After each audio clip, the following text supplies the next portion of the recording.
Sanibonani, uLondiwe Shezi from iMakoto Bootcamp. Sijabule kakhulu namhlanje siqeda kwenza imkhonyana bootcamp. Sibonge kakhulu ubaba uMkhize okuyena osezosiphathela nje zonke izinto ezihlangene nomkhonyana bootcamp. Siyabonga kakhulu ubaba uMkhize nje. Sijabule kakhulu kade babeyifuna imkhonyana bootcamp. Ngibingelele ngiphinde ngibonge kakhulu namkhosazana emhlophe. Ngiphinde ngibonge nakubalaleli, ngiphinde ngibonge kakhulu la kwindlondlo cultural village. Ngiphinde ngibonge kakhulu kumkhonyana bootcamp. Bengila impela cha sifundile kakhulu nezinsizwa sabamsana futhi salalelana sahloniphana ngafica nezinduna kwamnandi.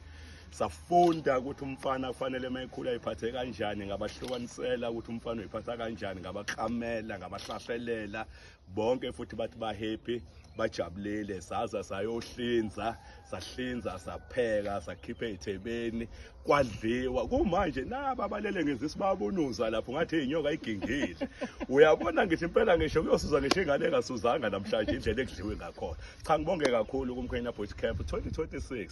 Hayi kusazoba mnandi. Ngithi qhubeka kanjalo nibabukeke balaleli, nibuke kusazoba mnandi kuhle kakhulu. Hayi la kuyabhukudwa, kuyaqhathwa, kuyafundwa, kuyazingelwa kuningi. Nizobona, nizobhema nikhona impilo yasolibisela ngokuyenezela.